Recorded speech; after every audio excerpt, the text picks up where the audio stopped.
So after the First World War, America, unlike Europe, the economy really, really boomed. I'm sure you're familiar from American history.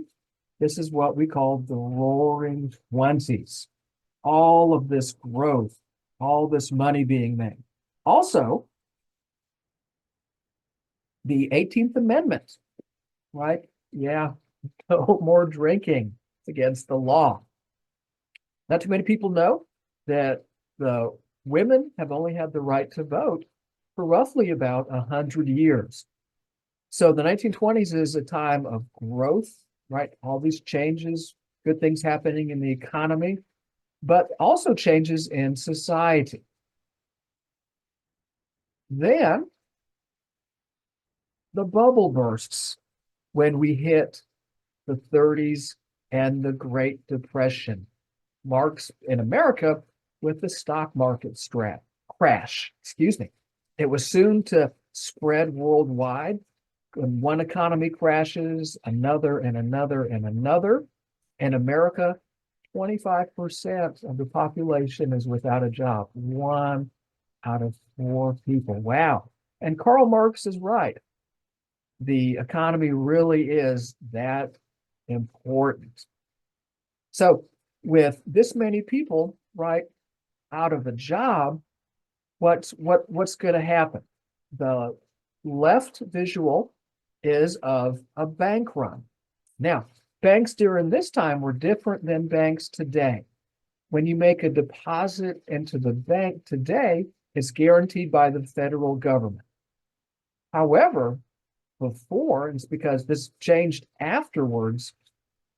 Say, for example, when you deposit $100 into the bank, what that bank does, that bank takes the money and loans it out to other people and charges interest, which is how it makes money. So that money that you put into the bank is not there because it's been loaned out to somebody else.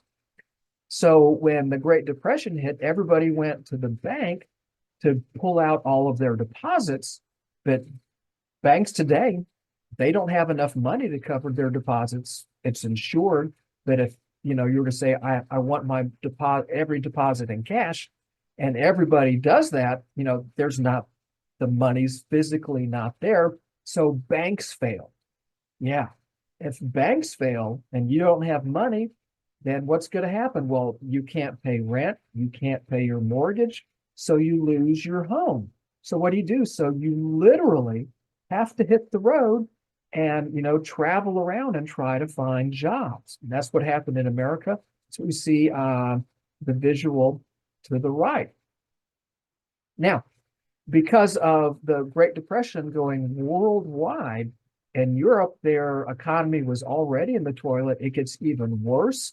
And this allowed fascism to take hold.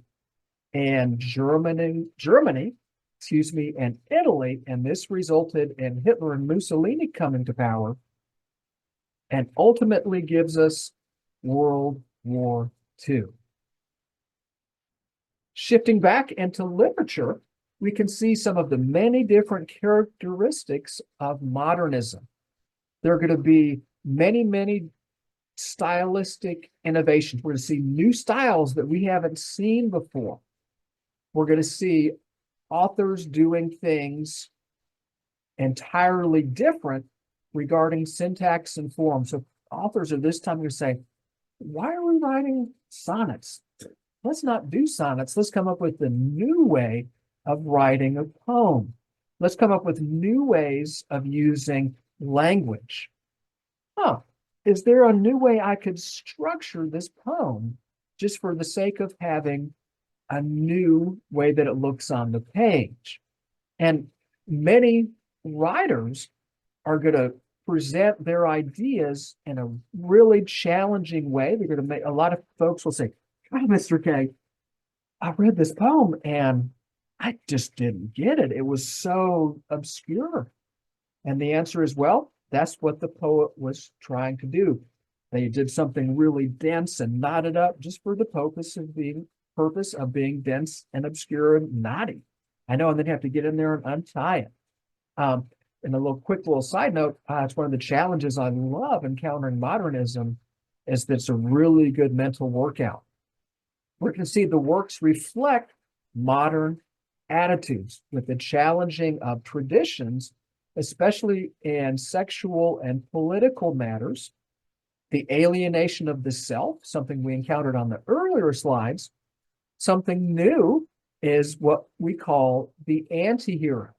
In literature before, the protagonist of a work was often called the hero because that protagonist had good characteristics and did good things.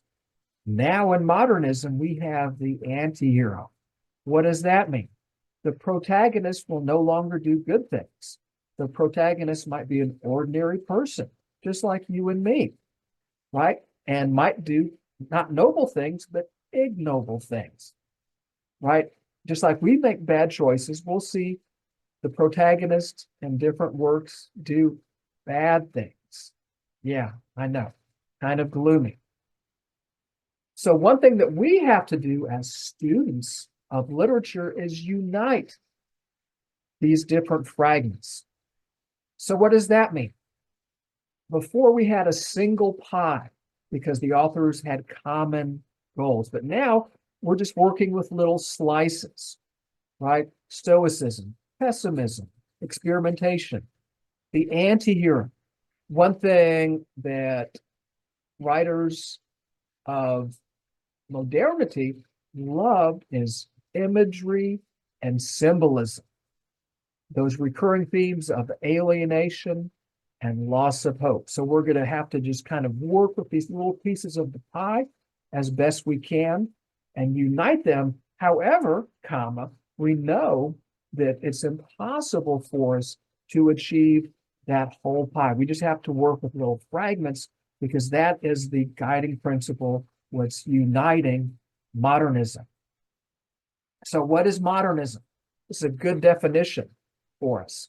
It's any work that represents the breakdown of traditional values and institutions under the pressures of societies. And it's not just seen in literature, it's also seen in the visual arts.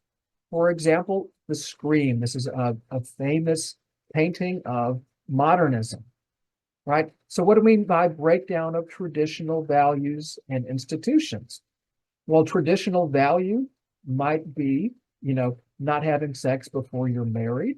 The breakdown of a traditional institution would be marriage itself, right? So like, for example, when we hit the roaring 20s, we see flappers. We see women who are engaging in premarital sex, men engaging in premarital sex.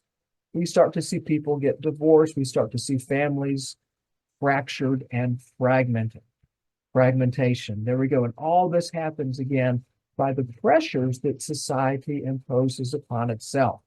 I love modernism. These are some classics. They're really challenging. Hope you enjoyed this new period as we move into it, and we're leaving realism behind. As always, until we get to be together again, be well, do good work, and keep in touch.